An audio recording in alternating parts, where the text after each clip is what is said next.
Hello and welcome back to my YouTube channel Legal Cosmology. आज की video में हम डिस्कस करेंगे एक्स पार्टी प्रोसीडिंग और एक्स पार्टी डिक्री। इसका मीनिंग जानेंगे, साथ ही साथ प्रोसीजर जानेंगे, तो बने रहिएगा वीडियो के अंत तक। हमेशा की तरह आपकी नॉलेज को बढ़ाएंगे, तो वीडियो शुरू करने से पहले चैनल को सब्सक्राइब और वीडियो को लाइक करना ना भूलिए, ताकि आपको हमारी आने वाली सभी वीडियोज़ की जानकारी सबसे पहले मिल जाए। दोस्तों, ऑडी अल्टरम पार्टेम जो कि एक लैटिन लीगल टर्म है, जिसका मीनिंग ये होता है कि no one should be condemned unheard, या फिर let the parties be heard. एक प्रिंसिपल ऑफ नेचुरल जस्टिस है, जिसके तहत किसी भी पार्टी को सुने बिना उसके खिलाफ किसी भी तरह का जजमेंट या आदेश नहीं किया जा सकता। मतलब कि हर पार्टी को सुनना और अपनी साइड प्रेजेंट करने की अपॉर्चुनिटी देना, ये कोर्ट पर बंधन कारक होता है। और ये जो ऑडी अल्टरम पार्टेम का जनरल रूल है, इसी का एक एक्सेप्शन होता है एक्स पार्टी प्रोसीडिंग और एक्स पार्टी डिक्री। और यहाँ पर ध्यान में रखने वाली बात यह है कि हम जब एक्स पार्टी प्रोसीडिंग की बात कर रहे हैं, तो हम प्योरली सिविल मैटर्स की बात कर रहे हैं, क्योंकि क्रिमिनल मैटर्स में एक्स पार्टी वाली प्रोसीजर नहीं होती।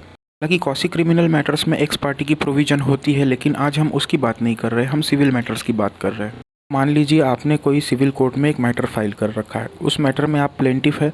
सबसे पहली ऑर्डर कोर्ट की issue notice to the defendant होती है। मतलब कि डिफेंडेंट को, सामने वाली पार्टी को नोटिस इशू करवानी होती है, ताकि डिफेंडेंट जो है वो तय की गई तारीख पर कोर्ट में प्रेजेंट होकर अपनी बाजू या अपनी साइड जो कुछ भी कहना चाहता है वो कोर्ट के सामने रख सके।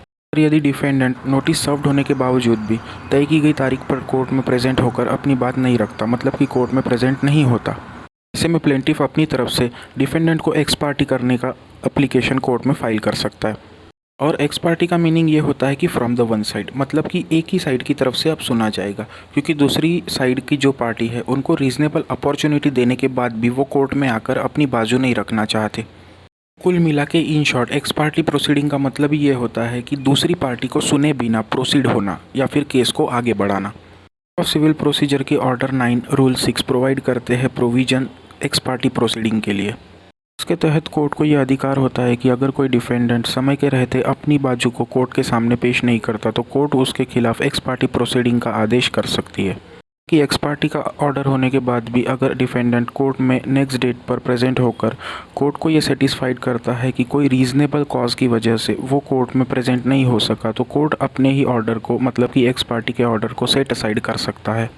तो कुल मिला के बात यह है कि ऑडी अल्टरम पार्टेम, जिसका मतलब होता है no one should be condemned unheard, इस रूल को एक एक्सेप्शन होता है एक्स पार्टी प्रोसीडिंग। तो आइए दोस्तों जानते हैं एक्स पार्टी डिक्री क्या होता है। तो जब किसी डिफेंडेंट को कोर्ट द्वारा एक्स पार्टी करार दिया जाता है और वो डिफेंडेंट लास्ट तक, मतलब कि केस डिस्पोज ऑफ होने तक कोर्ट के सामने पेश ही नहीं होता, तो ऐसे में जो कोर्ट ऑर्डर करती है उसे एक्स पार्टी डिक्री कहते हैं। हालांकि इस डिक्री को खुद कोर्ट ही सेट असाइड कर सकता है, अगर डिफेंडेंट बाद में पेश होकर कोर्ट को ये सेटिस्फाई करता है कि कोर्ट में ना आने के लिए उसके पास कोई सफिशिएंट कॉज था। हालांकि सीपीसी के ऑर्डर 9 के तहत एक्स पार्टी डिक्री को सेट असाइड करने के लिए यदि कोई व्यक्ति एप्लीकेशन फाइल करता है, तो जो ओरिजिनल प्लेंटिफ है उसको नोटिस देना पहले बहुत ही ज़रूरी होता है। ओरिजिनल प्लेंटिफ का इस पे क्या कहना है ये सुने सिवा कोर्ट अपनी डिक्री को सेट असाइड नहीं कर सकता। तो अगर वीडियो में दी गई जानकारी अच्छी लगी हो तो वीडियो को लाइक करें, दोस्तों के साथ शेयर करें, चैनल को सब्सक्राइब करें। Thank you.